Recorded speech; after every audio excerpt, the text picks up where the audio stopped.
Kan is 'n plek in baie dankie. Geliefdes, ons jaar tema steeds ontwaak, ontwikkel en ontmoet.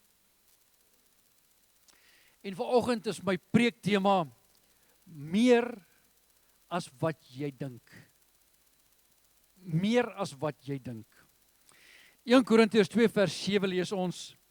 Hy sê, maar nou spreek ons die wysheid van God, wat bestaan in verborgenheid, wat bedek was, en wat God van ewigheid af voorbeskik het, tot ons heerlikheid.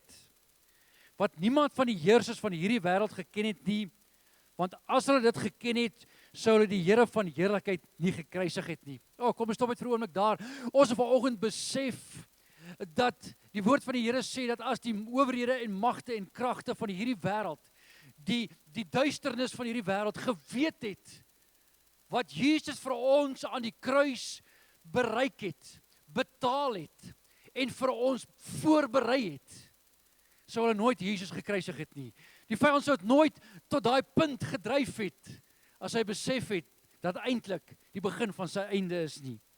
Hy sê vir ons in vers 9, maar soos geskrywe is, wat die oog nie gesien, en die oor nie gehoor, en in die hart van die mens nie opgekom het nie, wat God berei het, vir die wat hom lief het.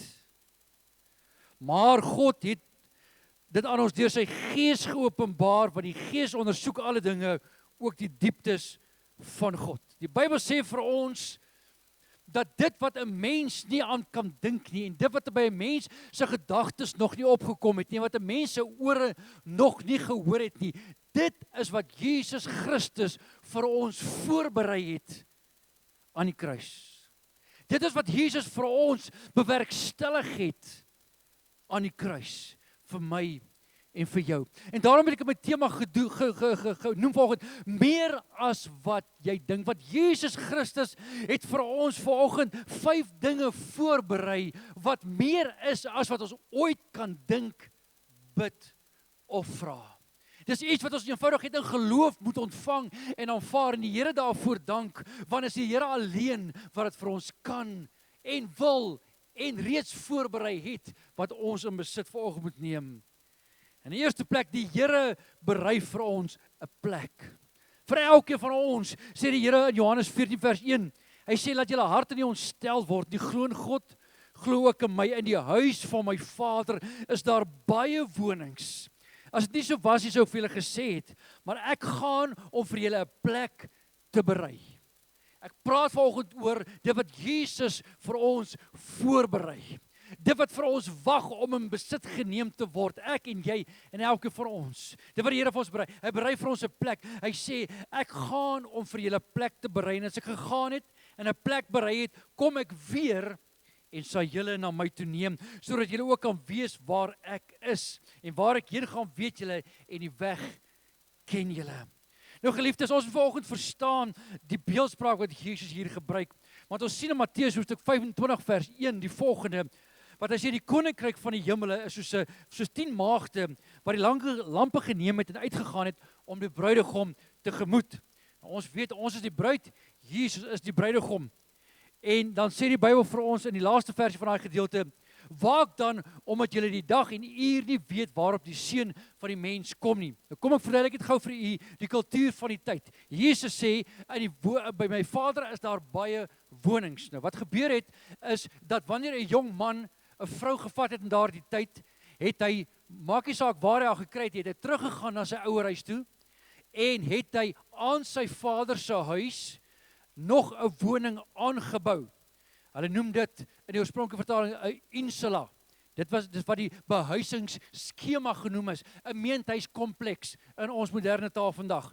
So die pa se huis was daar, en dan kom die eerste seun wat trou, hy gaan neem 'n vrou, hy raak verloof aan haar, dan gaan hy weg van haar af, gewoonlik vir 'n tydperk van min of meer 'n jaar. In daardie tyd het hy nie kontak met haar nie, maar sy berei haar voor vir die troue wat kom. Ons weet lank kan dit vat, vir die troue wat kom, en in daardie tyd is die bruidegom besig om onder sy pa se toesig 'n huis voor te berei vir sy bruid wat hy gaan haal en huis toe gaan bring. Luister mooi in Jesus se woorde. Hy sê, ek gaan om vir julle plek te berei en as ek klaar is, sal ek terugkom om julle te kom haal en na my toe te neem. En wat baie belangrik is en baie interessant is, die seun het nie bepaal wanneer die huis klaar is nie. Die pa het bepaal wanneer hy klaar is. En as die pa besluit dat die huis is klaar en volledig, dan stuur hy die seun om sy bruid te gaan haal. En dis hoekom die Bybel sê, niemand weet wanneer die seun van die mens kom nie, nie eens die seun self nie, behalwe die Vader. Dit gaan oor die hele konsep van 'n huwelik, bruid wat ons is en die bruidegom wat ons gaan kom haal, maar die Here op hierdie stadium is besig om vir ons plek voor te berei, sodat hy ons as bruid, sy bruid, kan kom haal om ewig saam met hom te wees. So die Here is in die eerste plek besig om vir ons plek voor te berei. En die Bybel sê vir ons, die oomblik as hy klaar is daarmee, gaan hy sy bruid kom haal. En ons weet daardie oomblik kan enige oomblik nou aanbreek, want al die tekens is daar, al die dinge het gebeur. So ons verwag ons koning kom, ons het vanoggend gesing, ons verwag ons koning kom om sy bruid, my en jou, te kom haal. En daarom sê die woord van die Here, as hierdie goed gebeur, slaan julle oë op. Hy sê, want julle verlosser is naby, julle bruidegom is naby. En daarop kry ek vanoggend 'n amen. Tweedens, die Here berei vir ons 'n tafel. Hier is iets wat die Here vir ons doen hier op aarde. Die Here berei vir ons 'n tafel in Psalm 23 vers 5. Hy sê, U berei die tafel voor my aangesig teenoor my teenstanders. U maak my hoof vet met olie, my beker loop oor. Nou geliefdes, ek wil hê vanoggend verstaan hier dat Psalm 23 in die oorspronklike vertaling praat. Hy sê, U berei die tafel voor my aangesig in die teenwoordigheid van my teenstanders. In ander woorde, ek wil hê jy met die prentjie kry dat die Here berei vir jou tafel voor en jou vyande staan en kyk hoe jy eet. Nou wat belangrik is, en wat ons altyd besef as ons hierdie gedeelte lees en ons het nie verstaan nie, is dat wanneer in die antieke wêreld, wanneer ek jou genooi het om aan my tafel te kom eet, eerstens was dit 'n voorreg van vriendskap en verhouding. Maar meer as dit, as jy aan my tafel kom aansit het ek jou bedien en moes ek seker maak dat jy veilig is aan my tafel. Die grootste skande wat iemand kan oorkom, is as iemand by jou eet en daai persoon se lewe kom iets oor. Dit was die grootste skande van die tyd. So die huiseienaar, die gasheer, moes die een wat aan sy tafel sit, dis hoekom die Here sê, hy sê, U berei vir my 'n tafel voor in die teenwoordigheid van my teenstanders, U maak my hoof vet met olie, my beker loop oor. Dit gee vir ons die idee hierso van die beskerming wat die gasheer bied aan die een wat aan sy tafel sit. Die gasheer sal eerder sy lewe verloor voordat hy sal toelaat dat jy jou lewe verloor. En ons weet Jesus Christus het sy lewe vir ons gegee. In Matteus hoofstuk 26 vers 20 lees ons, en toe dit aand geword het hy met die 12 aan tafel gegaan. Hy het met die 12 aan tafel gegaan. Hoekom? Want die tafel was 'n plek van verhouding. Dit was 'n plek van vriendskap. Ons sien 'n paar plekke in die Bybel waar Jesus alleen gegaan het met sy kern disippels en aan tafel gegaan het. Elke keer die Bybel sê en hulle het aan tafel gegaan, want daar is 'n intimiteit, daar is 'n verhouding wat net plaasvind rondom 'n tafel waar ons mekaar in die oë kan kyk, waar ons kos deel. Daar's iets wat gebeur wanneer iemand kos deel. Hy sê, iemand het eendag gesê, as jy nog nie vis en chips saam met iemand uit 'n papier geëet het nie, is jy nog nie vriende nie. En daar is nog 'n bietjie waarheid daarin. As jy kos gedeel het met iemand, gebeur daar net iets. 'n Verhouding vind dit plaas, 'n vriendskap vind dit plaas. In Markus hoofstuk 7 vers 27, maar Jesus sê vir haar, luister baie mooi, Jesus sê vir haar, laat eers die kinders versadig word, want dit is nie mooi om die brood van die kinders te neem en vir die hondjies te gooi nie.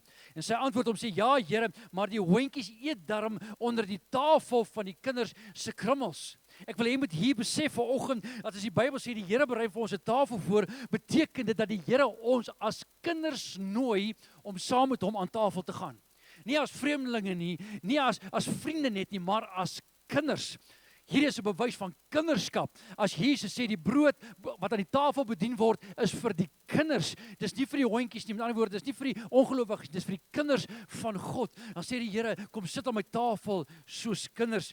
En in 2 Samuel hoofstuk 9 vers 7 kry ons so 'n mooi voorbeeld hiervan waar Dawid vir Mefiboset nooi om aan sy tafel te kom sit. Luister baie mooi. En die Bybel sê, Dawid sê vir hom, wees nie bevrees nie, want ek sê jou sekerlik guns bewys terwille van jou vader Jonathan en al die grond van jou vader Saul en jou teruggee. Luister baie mooi. En jy self sal altyd deur aan my tafel brood eet soos een van my seuns. Jy sal altyd deur die volgende versie net 'n bietjie aangaan. Die volgende versie sê jy sal aan my tafel brood eet soos een van my seuns. As ek vanoggend lees dat die Here berei vir my 'n tafel voor, dan praat dit van vriendskap, dit praat van verhouding, dit praat van vennootskap, dit praat van kindskap, dit praat van seunskap, dit praat vanoggend van daardie intieme, diepe verhouding wat die Here met my wil hê. Dit gaan nie net oor kos nie, dit gaan nie net oor voeding nie, dit gaan oor 'n verhouding wat die Here sê, nie elkeen kom aan my tafel aansit nie, maar ek het jou by die naam geroep, jy behoort aan my, kom sit aan my tafel soos een van my seuns. Lukas 15 vers 22 lees ons van die verhaal van die verlore seun so op die einde.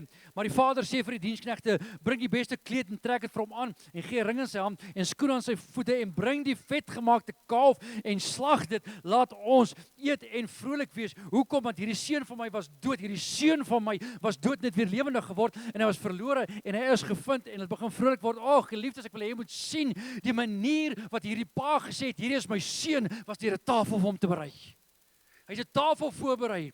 En vanoggend kan u en ek ook die nagmaal neem en aan die tafel van die Here gaan aansit en sê, dit is die bloed van Jesus Christus. Dis sy liggaam wat vir my gebreek is, want so dikwels as wat julle hieruit eet en daaruit drink, verkondig julle die dood van die Here tot hy kom. Elke kind van die Here word uitgenooi om aan die tafel van die Here te kom aansit, om in die oë van die Vader te kom kyk, om die hartklop van die Vader te kom hoor. Daar's 'n klomp dinge as jy die evangelies lees. Daar's 'n klomp dinge wat Jesus net aan tafel met sy disippels gedeel het, wat hy nie met die skares gedeel het nie, wat hy nie met vriende gedeel het nie, maar hierdie intieme groep het hy aan tafel gevat en daar het hy sekere ding tot op die einde was hy nog steeds aan tafel toe hy gesê het, een gaan my verraai en hierdie is my die Nuwe Testament in my bloed waar hy nagmaal ingestel het. Tot op die einde het Jesus 'n tafel vir sy disippels voorberei.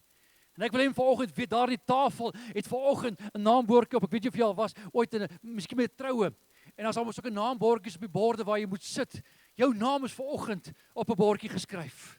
Jy moet vanoggend jou plek inneem aan die tafel van die koning wat hy vir jou voorberei het. Luister baie mooi. Niemand kan jou plek vat nie. Niemand kan in jou sitplek sit nie. As jou sitplek leeg is hy leeg. Niemand kan dit namens jou vul nie en dit laat 'n leemte aan die tafel. Die Bybel sê vir ons dat 'n regverdige man se kinders sal soos olyfboompies rondom sy tafel sit, voltallig. Maar as jy nie daar is nie, is daai tafel nie voltallig nie. As jy nie daar is nie, is die Vader se hart nie gelukkig nie. As jy nie daar is nie, kan die gesin nie funksioneer nie. As jy kom sit aan my tafel, want ek berei vir u 'n tafel voor. Nommer 3. Die Here berei vir ons 'n pad. Die Here berei vir ons 'n pad. Spreuke 3 vers 5, vertrou op die Here met jou hele hart en steun nie op jou eie insigte nie. Ken hom in al jou weë en hy sal jou paaie gelyk maak. Die Here lê vir ons 'n pad uit waarop ons moet wandel.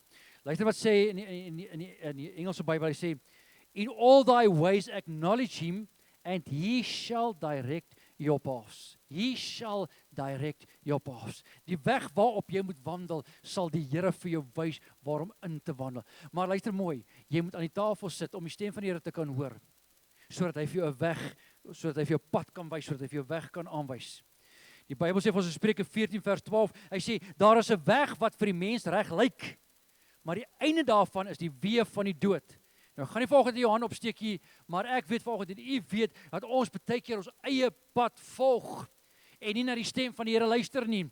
En op die einde van daai pad is daar of 'n doodloopstraat, of daai pad loop 'n draai wat jy nie wou gehad het moet loop nie, of dit gaan deur die rivier waar jy nie wou wees nie, of dit gaan deur die vuur waar jy nie wou wees nie, want jy het nie geluister na die stem van die Here waar hy gesê het wandel op hierdie pad en dis die pad wat ek vir jou bepaal het nie. Die Here waarsku, maar partykeer kies ons as mens maar net ons eie weg en die Bybel sê die einde daarvan is die dood. Jesaja hoofstuk 30 vers 21 is my altyd so mooi gedeelte in die Bybel waar die Here sê en jou ore sal 'n woord agter jou hoor wat sê dit is die weg. Wandel daarop wanneer jy regs of wanneer jy links wil gaan. Nou ek het baie jare terug, het ek 'n boodskap gepreek oor jou geestelike GPS. Nou hierdie is deel van daardie geestelike GPS. Wat dan vir jou sê, turn left. En sy raak nikkerig as jy nie luister nie. En ek dink baie keer hoor ons daai stem van die Here ook, hy sê draai links, draai links, draai links. Maar dan gaan ons reguit aan of ons draai regs. Ons luister nie altyd na maar die Here het vir ons 'n pad. Die Here het vir ons 'n pad. Hy sê jy sal die stem van die Here agter jou hoor. Hy sal vir jou sê, gaan hierdie kant of gaan daardie kant. En ons almal is getuies dan ook daarvan. In Psalm 86 vers 11. Psalm 86 vers 11, hy sê, leer my Here u weg. En ek sal in die waarheid wandel. Hy sê, verenig my hart tot die vrees van die naam. Leer my Here u weg. Ek sal in die waarheid wandel. Dis 'n gebed wat ek en u elke dag van ons lewe moet bid. Sê, Here, leer my u weg, sodat ek daarin kan wandel. Leer my u weg. Maak my oë oop dat ek u weg kan sien. Maak my ore oop sodat ek u weg kan onderskei of u sê gaan links en of u sê gaan regs. Dit is my so mooi. Sê, Here, leer my u weg. Ek sal in u waarheid wandel. Hy het geweet die Here berei vir hom 'n weg voor. Psalm 23 sê die Here lei ons in die spore van geregtigheid om sy naam ontwil. Daar is 'n weg wat die Here vir ons uitlê en o kerk van die Here, ons moet so sensitief wees om in daardie weg te wandel. Psalm 101 vers 6. Hy sê my oë sal wees op die getroues van die land dat hulle by my kan woon. Hy wat wandel in die weg van opregtheid, die mag my dien. Die mag my dien. Die wat wandel in die weg van opregtheid. Die Here wys vir ons die weg. Jesus is die weg. Die Here gee vir ons 'n weg om op te wandel. En die Here sê diegene wat daarop wandel, die mag my dien.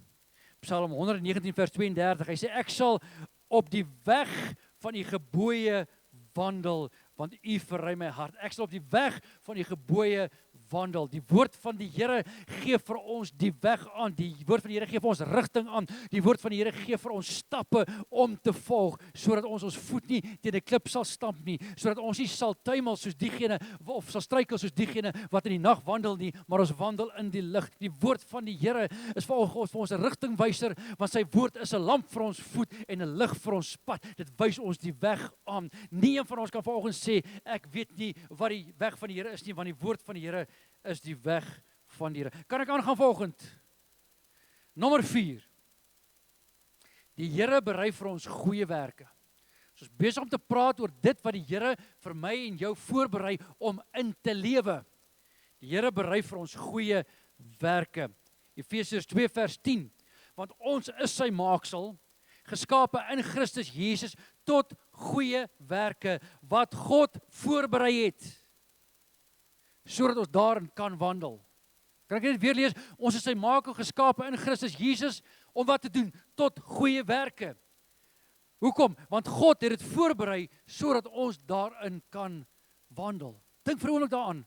Voor die grondlegging van die wêreld het die Here reeds goeie werke ek die term gebruik, opgelaai, waarin jy moet wandel, waarin ek moet wandel, dinge wat ek moet doen, dinge wat jy moet doen. En weet jy wat my altyd die skokkende gedagte is, as ek nie die goeie werke doen wat die Here vir my voorberei het nie, word dit nie gedoen nie. Daar's goeie werke wat die Here vir my gegee het om te doen wat ek moet doen. En daar's goeie werke wat die Here vir jou voorberei het waarin jy moet wandel en wat jy moet doen. Hy sê in Matteus hoofstuk 5 vers 16, laat julle lig so skyn voor die mense dat hulle julle goeie werke kan sien en julle Vader wat in die hemel is, verheerlik. Luister baie mooi, goeie werke gaan nie oor redding nie. Jy doen nie goeie werke sodat jy 'n goeie mens kan wees, sodat jy gered kan word nie. Nee, daardie goeie werke doen ons omdat ons kinders van die Here is en hy vir ons goeie werke voorberei het. Ons doen dit omdat ons gehoorsaam is. Ons doen dit omdat ons gehoorsaam is in Christus Jesus. Hy sê in Titus hoofstuk 2 vers 7, betoon jou in alles 'n voorbeeld van goeie werke, met onvervalsheid in die leer, waardigheid en opregtheid. Bewys jou in alles 'n voorbeeld van goeie werke. So belangrik, dat die Here ons die opdrag gee. En vir ons sê, ek het goeie werke, voordat jy gebore is, net hoe die kind aan die Here toegewy, voordat hy gebore is, hy kan nog nie verspraat, hy kan nog nie dink, as jy hoor wat ek nou sê, logies dink nie, maar die Here het reeds vir hom goeie werke voorberei, en dit is sy ouers se plig om hom dan te bring op die plek waar hy kan wees, sodat hy daarin kan wandel. En so moet ek in die volgende ook sensitief wees vir die gees van die Here, gehoorsaam wees in die woord van die Here, sodat ons kan wandel in die goeie werke wat die Here vir my en vir jou voorberei het. Ons stadium met ons 'n boek hanteer by Woordskool, You Were Born for This, waar Bruce Wilkinson so mooi verduidelik hoe die Here vir ons wonderwerke gee om te gaan aflewer, goeie werke, wonderwerke te gaan aflewer vir iemand anders. Kry daai boek, lees hom, gaan op YouTube, hulle is beskikbaar, gaan luister daarna. Dit is so fantasties.